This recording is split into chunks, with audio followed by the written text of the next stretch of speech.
Bonsoir à tous. Soir d'info en seconde partie qui reçoit Dr Ali Hamdane. Il est cardiologue, président de l'association médicale Sénégal Action médicale bénévole Samben. Bonsoir Dr Hamdane. Bonsoir Bineta. Alors votre association existe depuis quand? Alors on a une association médicale qui existe depuis 2007. Oui. 1er janvier 2007, c'est une association qui, dont l'objectif principal est de prodiguer des soins gratuits, bien entendu, à des populations démunies, vulnérables, comme on dit habituellement, au Sénégal. Oui. Elle vise essentiellement la cardiologie des adultes, mais surtout la cardiologie des enfants malades du cœur. Le but est de dépister des maladies dites congénitales ou acquises au cours du temps. Et l'orientation de ces enfants, elle est fonction de leur pathologie. C'est-à-dire que si ces enfants sont porteurs de maladies cardiaques graves, notre rôle, c'est de les opérer. Sinon, gratuitement bien entendu. Sinon, ils sont voués à mourir, quoi. Alors, depuis la création de la... Il faut rappeler que vous êtes cardiologue, que vous avez eu à exercer en France. Tout à fait. Oui. Donc, moi, je suis cardiologue. Je suis né à Dakar. Le Sénégal m'a vu naître. J'ai fait mes études de médecine en France. Je suis installé en France. J'arrive au bout de... Je suis presque à la retraite. Et là, je vais me consacrer. D'ailleurs, je me consacre depuis 15 ans. À réaliser donc des missions médicales partout au Sénégal, du nord au sud, de Podor jusqu'à Ziguinchor, de Matam jusqu'à Dakar, et dans le but de pouvoir donner ce que je sais faire, c'est-à-dire de la cardiologie. Mon but, c'est... Depuis la création de l'association en 2007, vous avez eu à dépister combien d'enfants? Parce qu'au début, c'était avec les adultes, mais après, vous avez ciblé les enfants. D'abord, pourquoi? Alors, au début, c'était de tout venant. Et à un moment donné, on était confronté de plus en plus à des enfants qui venaient malades du cœur. À ce moment-là, on a essayé d'orienter plus précisément nos actions médicales vers ces enfants.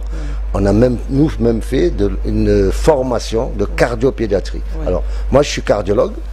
Je suis aussi diplômé de médecine tropicale, d'épidémiologie et de santé publique. Et puis, mais je reste ma base c'est la cardiologie.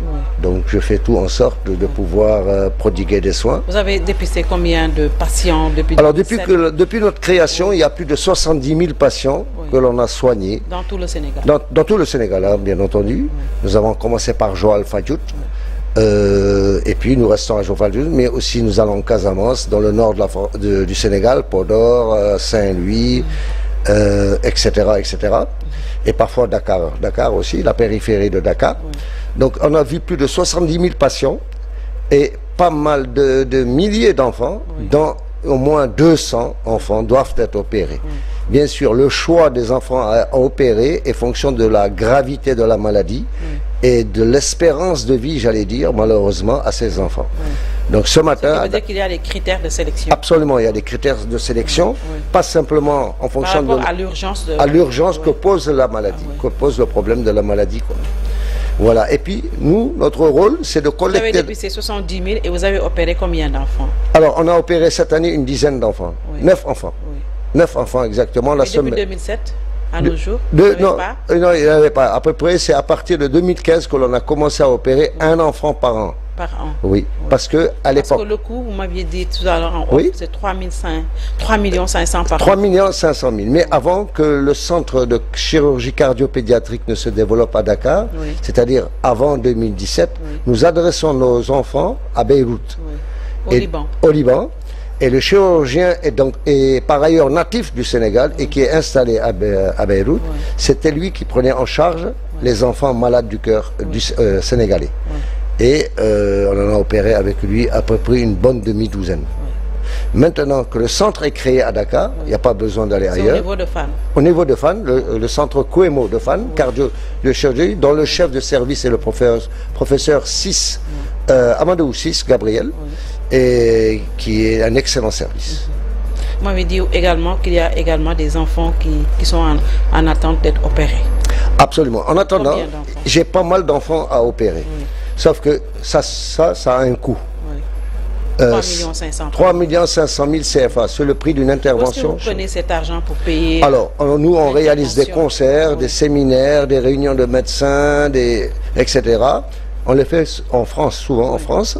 Et à partir de là, nous essayons de collecter l'argent. Et dès qu'on a la possibilité, l'argent nécessaire, on passe donc les informations à Dakar qui eux vont choisir l'enfant. Dans la liste que la liste dressée est véhiculée au centre Kouemo et qui prennent qui revoient le patient, bien sûr le jeune patient. Absolument. Et qui prennent en charge ce patient. Et c'est nous qui faisons Combien d'enfants sont en attente d'être opérés? Alors moi dans ma liste à moi que j'ai examiné personnellement, il y en a 25 minimum. Bon. Des garçons ou des filles? Le plus souvent, malheureusement, j'allais dire, c'est des filles. Pourquoi? Mais parce que les pathologies qui sont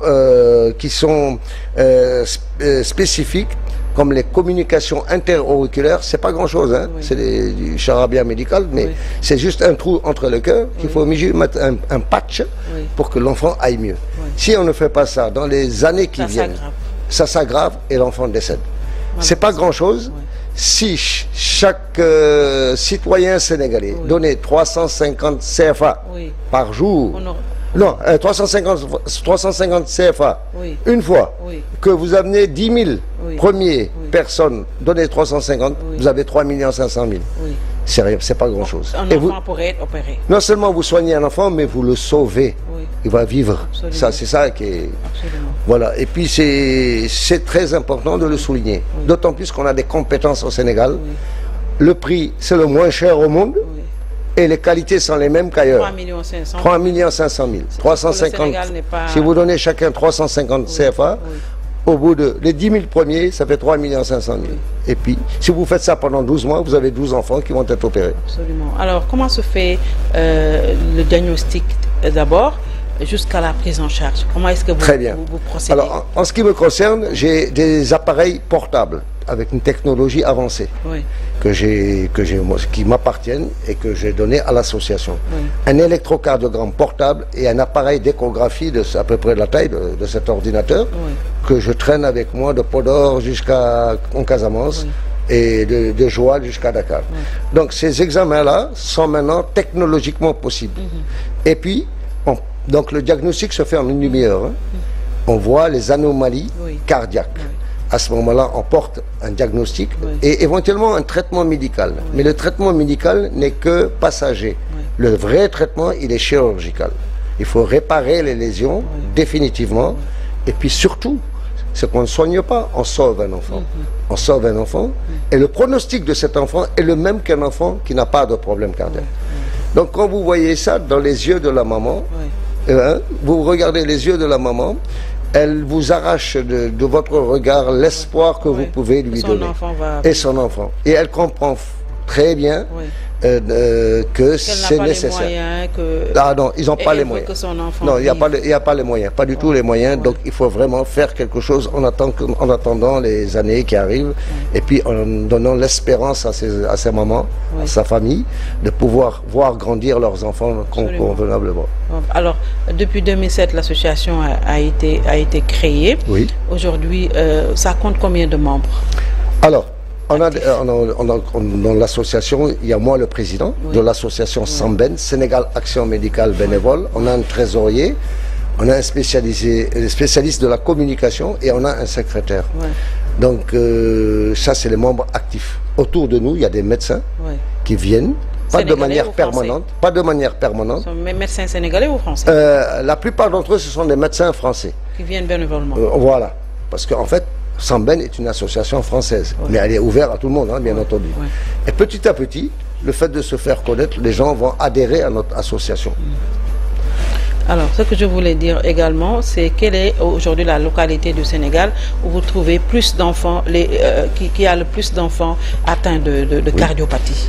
Alors, partout au Sénégal, on a des cardiopathies qui sont un peu différentes d'une région à l'autre. Et je ne pourrais pas vous demander, je ne pourrais pas vous apporter l'explication là, mais c'est dans tout le territoire qu'il y a des enfants. Alors, en fait, si vous voulez, les maladies sont scindées en deux groupes. Il y a les malformations congénitales, les enfants naissent avec des malformations, c'est à peu près 50%. Oui. Ce sont des malformations le plus souvent faciles à traiter. Oui. Et les autres, ce sont des cardiopathies valvulaires, Oui. des anomalies de valves, des anomalies de valves cardiaques chez des enfants au préalable qui souffraient d'infection de la sphère ORL, Oui. essentiellement des angines qui n'ont pas été traitées. Et ces microbes logés dans la sphère ORL vont descendre au niveau des valves. La toxine qui existe dans ces bactéries, ce sont des bactéries qui créent des lésions irréversibles. Oui. Donc au niveau des valves cardiaques. Et ce qui fait qu'ils développent des cardiopathies dites valvulaires. Oui. Alors, vous avez quand même travaillé toute votre vie au service de la cardiologie. Aujourd'hui, vous êtes à la retraite et vous continuez quand même à vouloir aider les enfants qui sont en détresse. Oui, justement, parce que je suis à la retraite et je ne sais faire que ça, que je vais aussi aller beaucoup plus loin, en espérant un jour m'installer à Dakar, enfin au Sénégal, pardon, peut-être même au centre du Sénégal, et créer un centre de santé, un poste de santé, parce que c'est là que tous les enfants du Sénégal pourront me rejoindre.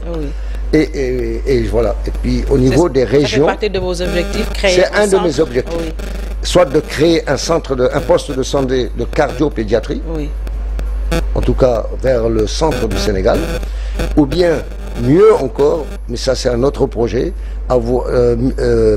acquérir un véhicule mobile médicalisé, entièrement cardiologique, pour les enfants, cette fois-ci, et créer aussi parallèlement, développer mon association afin de récupérer des recettes et destinées exclusivement aux enfants.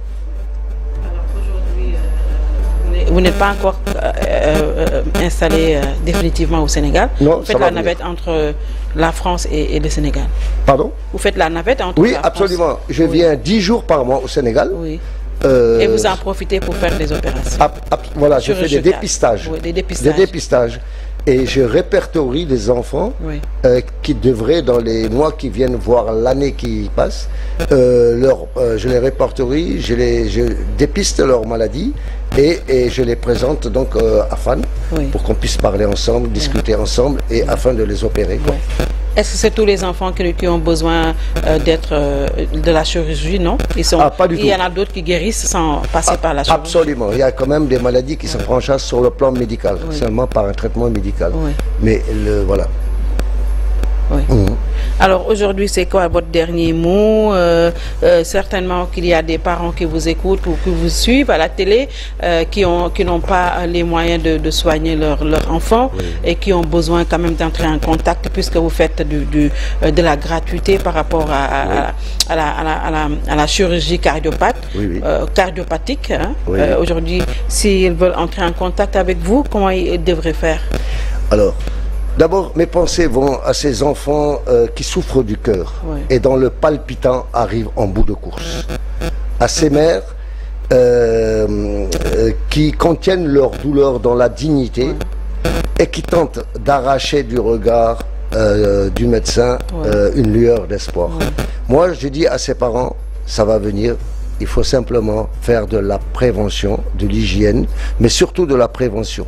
Et lorsque vous avez des enfants malades de la gorge avec de la fièvre, il faut aller voir le médecin qui vous donne des antibiotiques. Là, on supprime 50% des maladies cardiovasculaires. Après, il y a l'autre versant, qui est la cardiopathie congénitale.